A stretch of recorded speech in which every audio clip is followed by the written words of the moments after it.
Despite some moral scruples that I have, Dan Simmons is my favorite author. Hands down, my favorite author, actually. This man single-handedly changed my opinion on quite a number of things when it comes to literature, actually. He got me to care about hardcore space opera science fiction. He got me to care about historical fiction in a way that I didn't know I ever would give a crap about. He was my introduction to gritty detective thrillers, even. It was fantastic. This man showed me the way when it came to literature.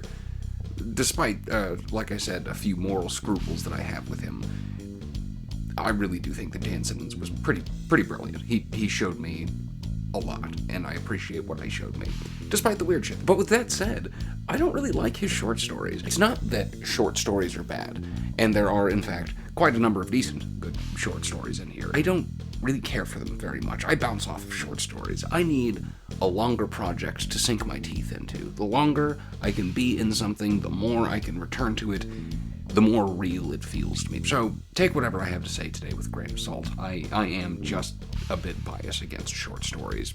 I just don't like reading them very much.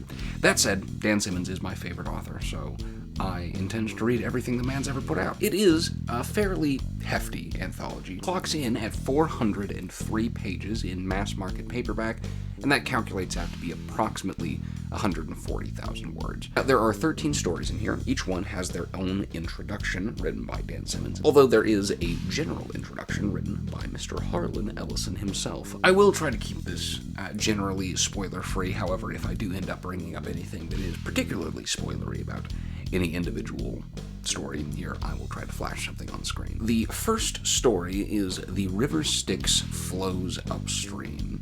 Good title. Very good title.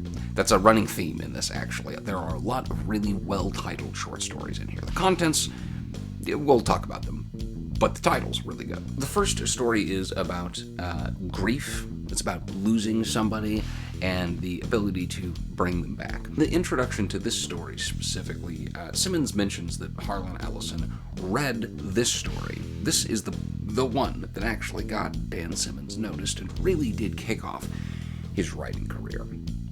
It's kind of funny because I didn't really like it very much. I actually had to read it twice. I didn't remember much about it the first time. It just didn't really leave much of an impression on me, which just strikes me as particularly curious because, again, this is the story that this is the story that caught Harlan Ellison's eye. Really? Like, all right, I guess I'm not Harlan Ellison, but whatever. Individually, I think I'd probably give this story a C+. The execution was fine, but it didn't really stand out to me personally. The next story was Eyes I Dare Not Meet in Dreams. Great title. Love the title. This was one of the best short stories in the book. It is a science fiction piece about telepaths and love. Two telepathic people falling in love, and then a third telepathic person, but we won't get into specifically how all that works out. He expanded it into the Hollow Man, and it was, I don't know, the Hollow Man was fine. You know, like, I liked it a lot in a lot of ways, but distilled down into a short story, holy crap,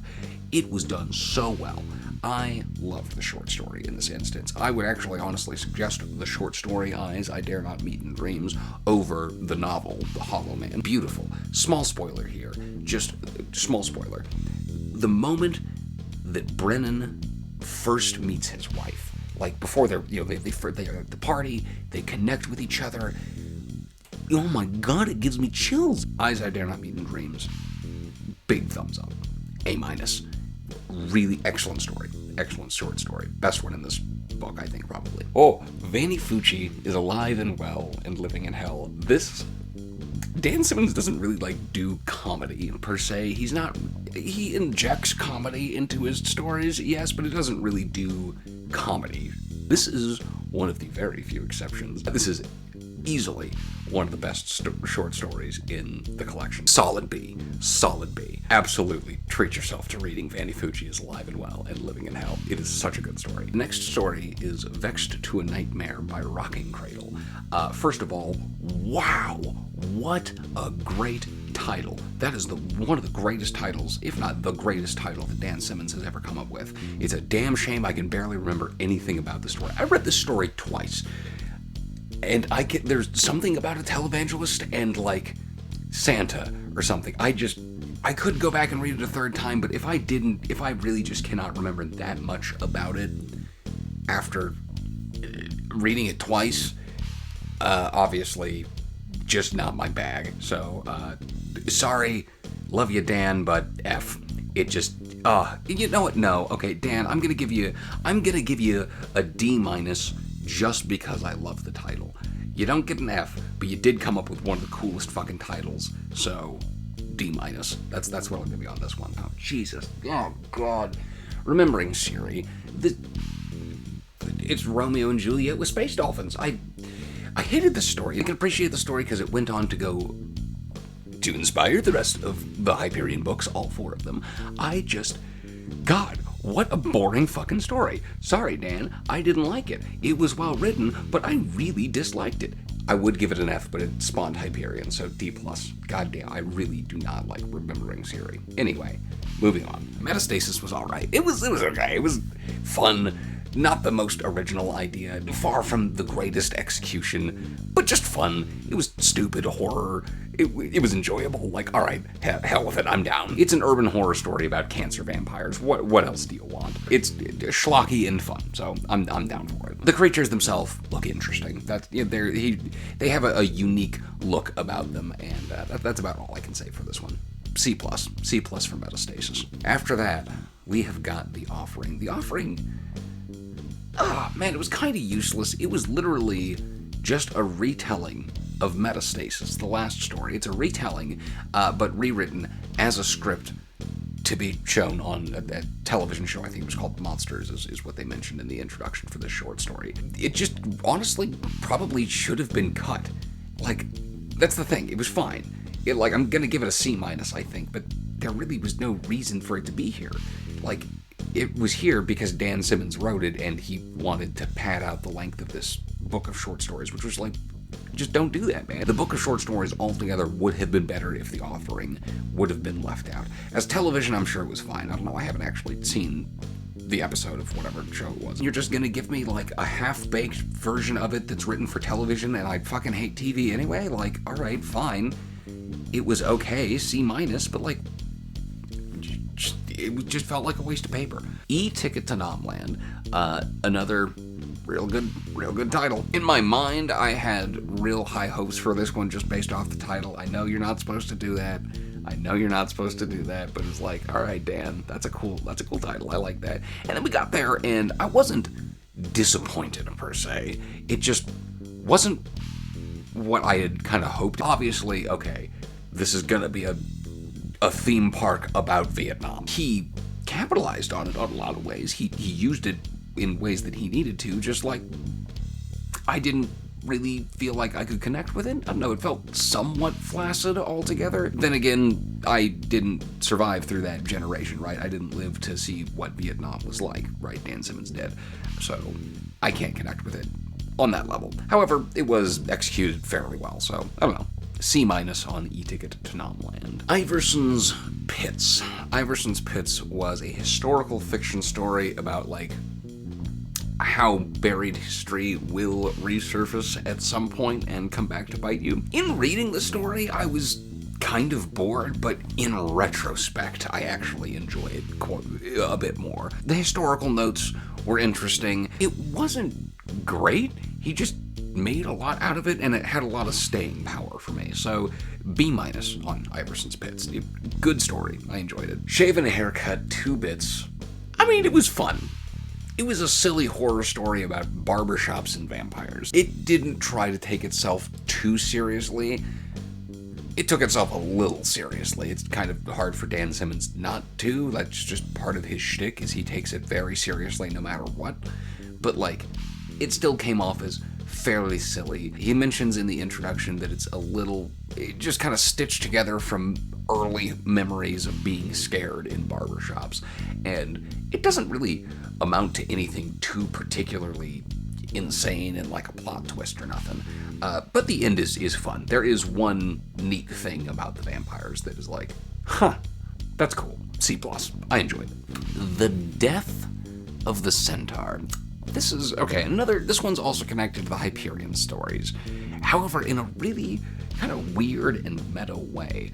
So the story is actually about a teacher telling a story to his children and like how that affects them, and like how the art of storytelling affects people and makes them feel things and how it affects their lives. We get to flip back and forth between seeing what's happening in the real world and what's happening in this science fantasy story set in the far distant future Hyperion universe. Really just raises a couple of interesting questions about the Hyperion stories themselves. It's just really well written, has some very good emotional notes near the end of the story. With as much as I just despised remembering Siri, I thought I was not going to like The Death of the Centaur at all.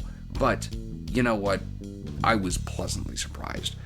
This is certainly one of the best stories in here. I'm going to give it a solid B, I think. Death of the Centaur gets a solid B. The penultimate story would be 2 minutes and 45 seconds. This is definitely in the bottom half of the book. I just didn't care too much for this story. It was just a short drama about a fictionalized space shuttle disaster, although it's very clearly modeled after the Challenger disaster. Dan Simmons comes out and he very blatantly points that out in the introduction. In general, it was somewhat forgettable for me. Again, this is another one of those things that, he lived through the Challenger disaster. He was alive when that happened. I was not, so it just didn't really stick out to me. It was far long gone before I had ever even learned about it, so, it was just a piece of history for me. When Dan Simmons tackles the Challenger disaster, the best place that he did that was in Phases of Gravity. So if you want to read about the Challenger disaster by Dan Simmons, yeah, Phases of Gravity, much better story. This one just didn't really stick with me. I'm going to have to give it a C-. It was not poorly written or anything, just I didn't like it. Now, he does go out on a bang. The last story is Carrion Comfort, the final of the stories, actually, that has been expanded into a full-blown novel. Carrion Comfort, the novel, is absolutely, in my opinion, the best thing that Dan Simmons ever wrote. It is relentless. I've only read Carrion Comfort, the novel, once. I've read Carrion Comfort, the short story, only once. And now that I have read Carrion Comfort, the short story, I just want to read the book again. The whole novel, all 500,000 words of it. It is this book right here, Carrion Comfort. Oh, fantastic. And the short story is just like a little snippet, just a little taster, and it's just like, oh my god, that's fucking horrifying. I hate every moment of it. Please give me more. I would like approximately 700 more pages of this, Dan, please. Any moment now. God. No notes. Really good. B+. The only reason I could not rate it higher is simply because I know there's more to the story, and that's the one that gets the A+. So, we'll get to Carrion Comfort, the novel, someday. As a short story, B+. Solid fucking story. In conclusion, Dan Simmons' Prayers to Broken Stones was pretty solid, actually. There were more good stories than not, so it averages out to being a positive experience. Even the worst of the stories are readable. Altogether, I'm going to have to give Prayers to Broken Stones a B-. Although several stories did not stick with me, and I actively disliked one of them, the good stories outweighed the bad by a significant margin. My favorite stories were Eyes I Dare Not Meet in Dreams and Carrion Comfort. My most disliked stories were Remembering Siri and Vexed to a Nightmare by Rocking Cradle. Now, am I going to reread this book? Yes. However, with a caveat, I'm probably going to skip a couple of the short stories. I might try Vexed to a Nightmare again, just because, again, I don't remember much. Maybe I just caught it at the wrong time, and so maybe I'll just try that one again. But I'm definitely going to be skipping Remembering Siri, because I just don't care.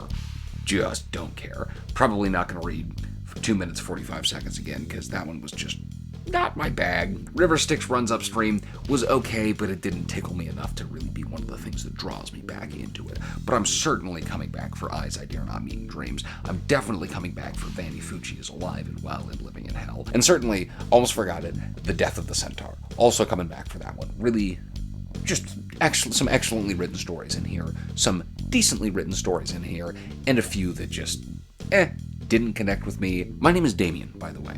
I'm also an author. My debut novel was The Circus, an American Fantasy.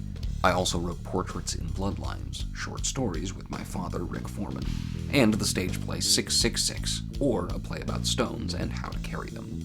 I sell my books and other used fiction at various markets around southern Arizona. You can check my website for a small calendar as to where I'll be at upcoming events. Thanks for your time. Have a good one.